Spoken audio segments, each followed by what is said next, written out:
Welcome to the presentation on the Alabama Public School and College Authority. I'm Allison Murphy, and this presentation is for the IL 691 class at UNA.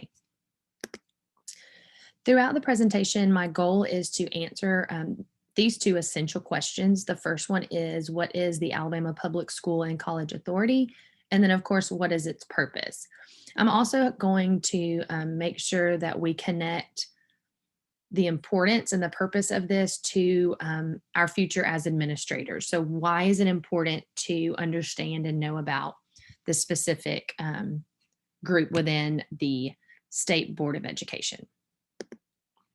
So, first, what is the Alabama Public School and College Authority? So, it is a governing body within the State Department of Education. So, it's just a smaller group that focuses specifically on one thing. All of the information that I found on the School and College Authority was within the Code of Alabama. I use the 2019 version because that's the most current one I could find online. And Title 16 within the Code of Alabama is regarding education. So within that, Chapter 16 specifically focuses on the Alabama Public School and College Authority.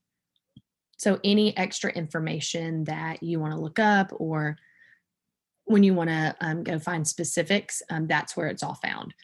So the main goal of this governing body is to provide funds for acquisitions of building, equipment, and other property needs.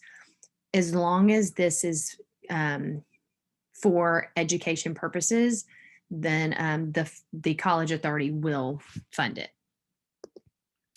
So the public school and college authority is made up of several different leaders. And so I went ahead and kind of listed the current leaders as they are right now. And so the president of this group would always be the governor of Alabama. So currently Kay Ivey serves as that role.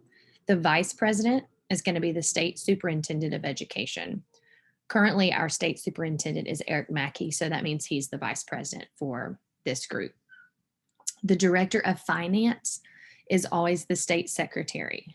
Kelly Butler fills that role currently. And then the treasurer is the state treasurer. So John McMillan is that. Here are a few other really important members of this public school and college authority. There's a few other individuals that are appointed and that can help make decisions, but this right here lists the main governing individuals. So we have, of course, the president, the vice president, the director of finance, and the treasurer, which I listed on the last page, and then the lieutenant governor for the state. The chair of the Senate Finance and Taxation Education Committee is also a part of this group, and then the chair of the House Education Appropriations Committee is also a very important member of this authority, this group. There are several different powers that this group has. Overall, the main one is definitely going to be to provide funds for construction, reconstruction, and improvement of public buildings. That is said over and over throughout reading that Title 16, Chapter 16 of the Code of Alabama. You must only use funds from this group for educational building purposes. So if you're fixing up an old building or if you're purchasing a new one, any of that can be helped through this authority. They also can use the funds that they have to secure land and equipment for working on buildings. So the land for the buildings and the equipment to help with that. And I was shocked to see that most of the funding for this group comes from the sale and issue of bonds. And of course, to understand that, we have to know a little bit about bonds. And I put just a very short slide in here about bonds because I know I'm not the most familiar with bonds and how they're used. And so I wanted to make sure that you kind of got an idea of how funding works with this.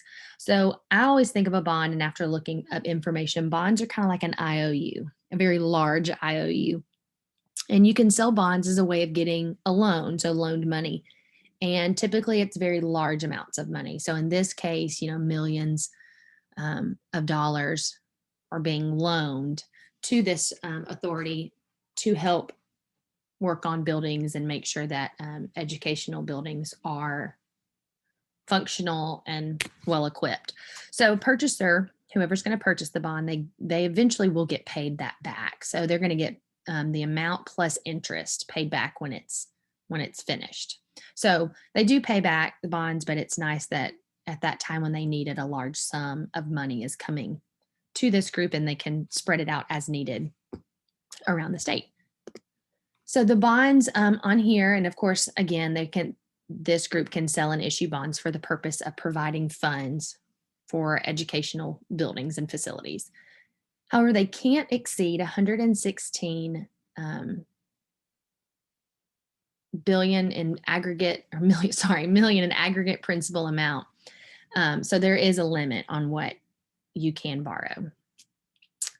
This amount is exempt from taxation and it's not included in state debt. So as they bring in this money, even though it's got to be paid back, it's not included in the state debt.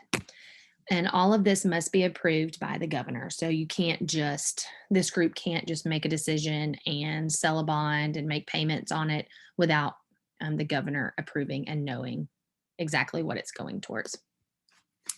Once they have the funds, so once they've sold the bonds and issued bonds, the funds are allocated to several different places. The first being to the colleges and universities in the state. And I'm going to show you in a minute. It's really cool that you can look within the Code of Alabama and it tells you exactly how much is going to which college and which university and what it's being used for. So that's really cool because if you're wondering where this money is going, or if you're one of these colleges, you can see what's going to be happening on your campus. So after that, the leftover funds can be drawn upon as long as it's used for the purpose of improving education buildings. So there may be different needs in different areas of the state, but as long as it's for those buildings, this type of funds can be used. The Board of Educations in each county also get a specific amount. So they split that up and send that out to those areas. Again, it has to be used for building improvements. It can't be used for anything else within the system. Another thing that's really cool is that county and city boards may get extra. So they may get more than just the normal sum based on needs. So demographic, teacher units, if they're getting another teacher in and they need to improve the building to accommodate that teacher, the funds could be used for that as well. So that's typically how the funds are sent out. And of course, it has to be approved and documented that these funds are going to buildings. And so as an administrator, it's very important to understand that if you receive your lump sum from the college authority, that you know exactly what it's earmarked for.